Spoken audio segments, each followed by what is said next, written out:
hitam putih. Kawan-kawan yang pola pikir keislamannya hitam putih itu gara-gara salah satunya memahami teks tidak berbasis baik teks Quran hadis keagamaan ya dalam pengertian sumber utama maupun teks keagamaan yang lain. Ini sangat penting dieksplor. Buku-buku PAI harus direvolusi itu. Karena banyak yang kurus kering, kasihan deh. Dapat apa anak orang itu di zaman begini?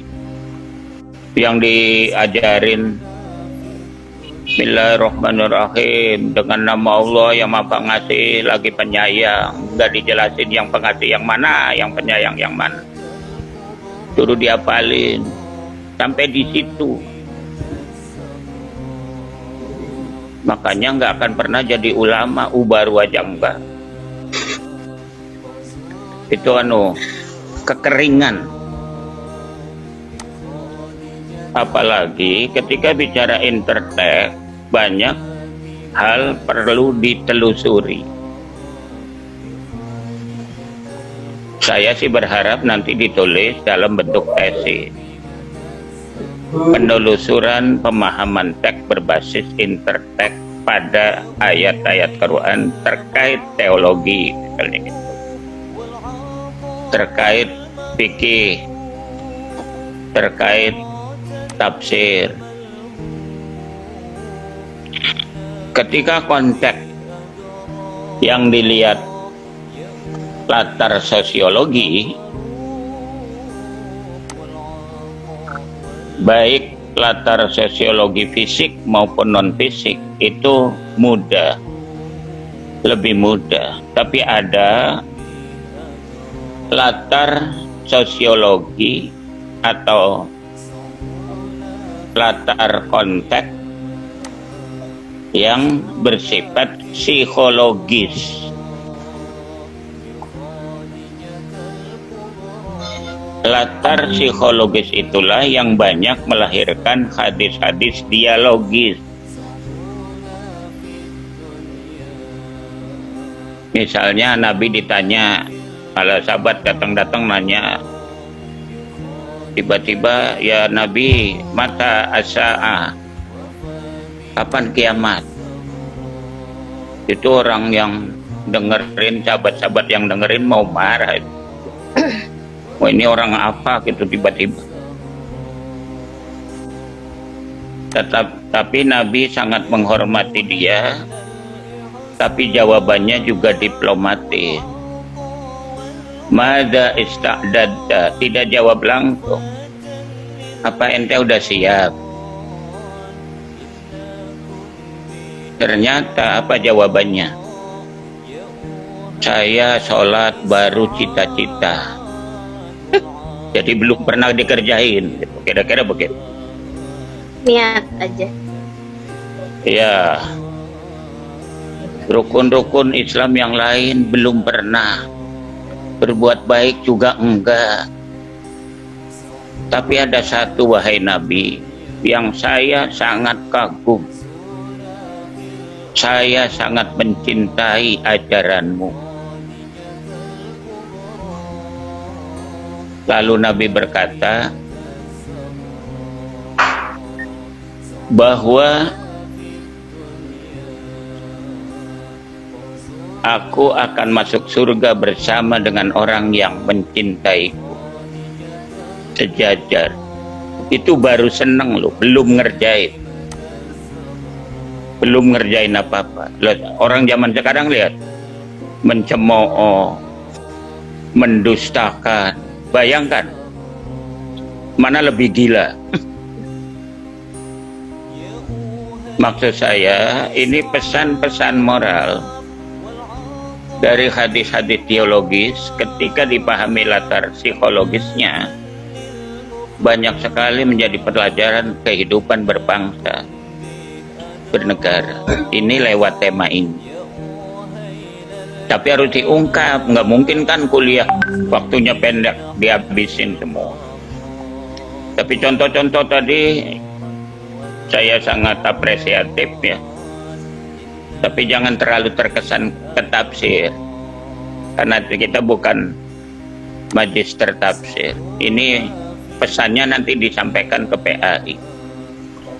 Saya yakin di PAI nggak ada mata kuliah ini. Nggak ada mata kuliah ini. Saya lihat kepentingan bahasanya sebenarnya. Jadi banyak sekali dalam memahami Islam tidak komprehensif. Penyebabnya tidak berbasis latar baik intertek maupun latar konteks, terutama konteks itu. Saya kasih contoh dalam fikih. Mengapa rukun nikah pencatatan tidak masuk rukun? Sehingga ulama masih ada yang berpendapat tanpa dicatat kawin di bawah kaki itu dianggap sah. Masih dengar kan? Masih ada ulama begitu kan? Lah, mengapa dia berpendapat begitu? Itu contoh dia memahami fikih tidak berbasis sosiologi fikih. Apa sosiologi fikihnya? Budaya Arab dikenal namanya hadoratul kalam, ngomong. Karena budayanya ngomong, maka hitam di atas putih bukan hal penting saat itu. Orang modern, siapa mau beli tanah tanpa bukti surat? Mau nggak salaman sekarang coba? Di fikih klasik cukup salaman kan? Ya. Ijab kabul itu coba lihat. Kabul itu. Yang disebut ijab kabul. Iya. Lah, mengapa ijab kabulnya begitu? Sosiologinya, budaya Arabnya yang diteliti ulama fikih, budaya ngomong. Selesai dengan ngomong. Maka kalau janji dengan Arab, jangan dengan ngomong. Pasti dusta. Orang tertulis saja masih dusta. Ini harus diwaspadai. Pak Agil terjerat dulu itu sebagai menteri gara-gara percaya sama omongan. Awalnya kontrak tentang haji itu loh, bukan karena penyimpangan. Jadi akad nikah yang disebut Quran misakon golizo mestinya pencatatan menjadi rukun. Sekarang pertanyaannya, berani nggak ulama Indonesia mencantumkan dicatat jadi rukun? Kan nggak ada yang mikir itu. Kenapa? Karena memahaminya nggak kuliah dulu di sini gitu. Jadi, ada yang kurang. Jadi orang jangan merasa selesai. Banyak hal perlu dipikirkan, disumbangkan dari tema ini untuk kehidupan beragama yang lebih, saya kira lebih komprehensif, lebih luas, tapi tetap berpegang pada prinsip. Itu konsep itu banyak kalau dicari, banyak sekali kalau dicari, terutama memahami apakah jihad, apakah teroris itu dari mana gitu loh. Lalu menjadi ISIS itu kebanggaan masuk surga itu kan pikiran ngeres, salah astuh. Karena mata kuliahnya ini datang telat. Ya. Jadi saya kira itu intinya ya, bahwa ini harus digunakan untuk meneliti. Untuk meneliti perkembangan pemikiran keagamaan, apalagi ngajar ngandalin terjemahan Departemen Agama, keblangsak tuh. Bisa nggak Senin nggak Kemis. Coba ngajar tafsir kok ngandalin terjemahan. Ya Senin Kemis saja enggak, Rebo Selasanya gimana dong? Apa enggak kasihan anak orang? Tantangan ilmu sebegini berat kok diajarinya begitu. Itu modal dengkul namanya ya. Tolong Anda hadir dengan tulisan-tulisan variatif untuk berkontribusi kepada masyarakat. Ini loh harusnya gitu loh. Ini yang harus dipahami. Apalagi terobosan untuk kontren, bagus sekali. Bagus sekali. Jadi hemat saya itu tambahan dari penjelasan saya. Nanti pemilahannya banyak. Konteks psikologis itu yang dikaji kemudian oleh hermeneutik. Hermeneutik itu bicara pemahaman teks berbasis konteks, tapi bukan asbabul nuzul, bukan asbabul wurud.